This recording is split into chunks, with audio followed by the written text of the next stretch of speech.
We are here with part 4 of the indie game showcase here at Sage.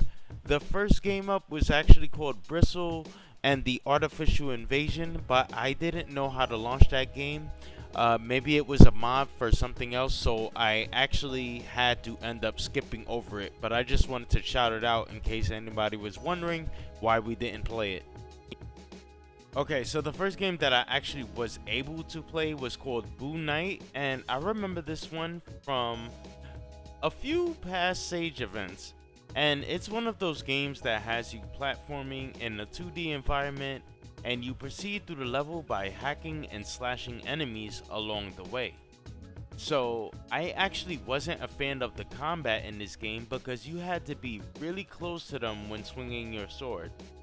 And it's just one of those games where if you touch the enemy, you'll actually take damage. So, shortly after playing, I thought it was just better to skip the enemies altogether and just rush to the next area. I would end up having more health that way. So, the game had some things that I felt were a bit frustrating, like not having controller support, or at least I think it didn't, because it felt like I was able to move my analog to control the character. However, whenever I was pressing buttons, they wouldn't like jump or attack. So I ended up having to use the keyboard when playing this demo.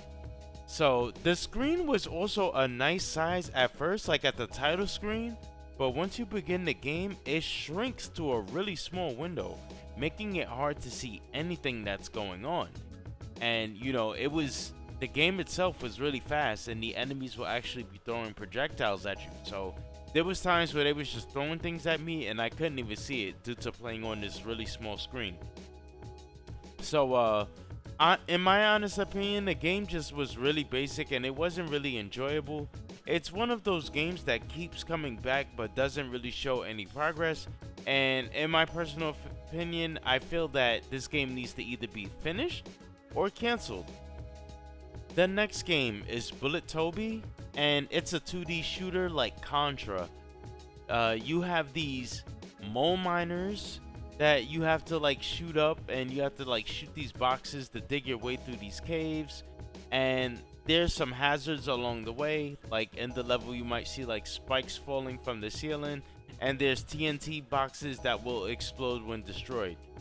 So you can aim in a few directions to hit the enemies, that are on the ceiling, but you couldn't directly shoot upward in this game, and it just felt so weird to me. It just seemed like something that would have been really useful for attacking the enemy and staying out of the way of these pickaxes, because these mole miners like to throw at like pickaxes at you, and it flies at this angle. So you can only get hit 3 times when playing this game. So you really want to avoid damage. In my short time of playing this game, I didn't find any items that would restore my health. However, the game did have checkpoints. So if you would fall to your death or lose all of your health, you wouldn't have to start the level from all the way back at the beginning. You would just start at the checkpoint. So there's like 2 guns I believe you can use. I didn't pick up any special weapons. There was like one button where you shoot, and it was like a long range shot, and there was another button that you press, and it gave you like more of a short range shot. However, it had a spread, kind of like a shotgun, and I assume it did bigger damage as well. So the game is okay, but I will say that it felt difficult at times, especially in sections where you have to stand on this small moving platform while the enemies would just take free shots at you. So the game can be, more difficult simply for its lack of mobility. Like I said, you couldn't shoot directly up, and yeah, that just felt a little bit weird. I don't think you could shoot down while you were jumping in the air either, kind of like a metal slug kind of thing. That would have been a nice ability to have. It does have controller support, and it was pretty responsive, so I will recommend this one. The next game is Bun N Gun 24 demo. This is a 3D high-speed platformer action game that lets you play as a bunny with a gun. You have lots of abilities in your arsenal, like stomping, bouncing, and rolling down the hills, similar to Sonic the Hedgehog. You can also swing on some ledges and ceilings with a grappling hook for a Spider-Man style of gameplay. Enemies will shoot you, and you can shoot them back with your handgun that appears to have unlimited ammo, so you don't have to worry about running out of bullets. I wasn't sure what the objective was while playing this game, but it seemed to be a bit like Knuckles' Shattered Master Emerald hunts from the Sonic Adventure series, where you'd have this kind of icon radar on the bottom of your screen, and it would animate and begin to change colors depending on how close you were to the item. So everything was moving really fast, and the camera itself was inverted, so it was a little bit difficult for me to control. The level design, however, was really nice. It's a big open space with mountains and slopes for you to move on, and it was a good way to test all your abilities. So the game also had controller support, so I recommend this one. Go give it a try. On this version of the game, I did experience a little bit of like stutters.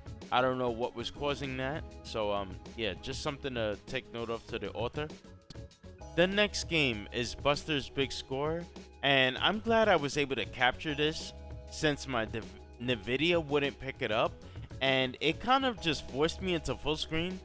So you play as this Sly Cooper-like character. I don't know which animal it was, but you basically have to collect valuables like cash and a diamond while avoiding security guards.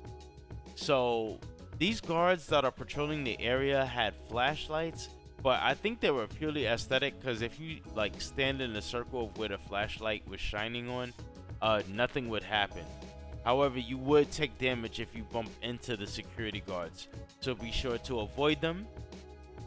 You can dash as well as kick off walls, and you can also climb some objects in the stage, such as the piping. I really like the theme of this game. It was like a night city with security guard crows that look like they never miss gym day, and you sneak into this building to get this diamond while collecting cash, optional cash along the way. And the game will end once you get the diamond. So it was just one small stage, just a short demo to, I guess, basically show it off. But I really look forward to more. It was a really enjoyable, really short experience. It has controller support with responsive inputs, but I will say that to give my constructive criticism, I know the game is really early, but just to have an option to run this in window mode would be really nice. But like I said, it's a great demo overall.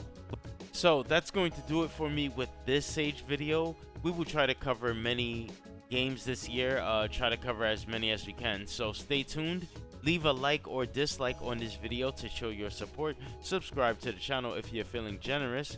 The link to Sage 24 website will be in the description below, so you can go and try these games out yourself. So thank you for watching, and I will see you all soon.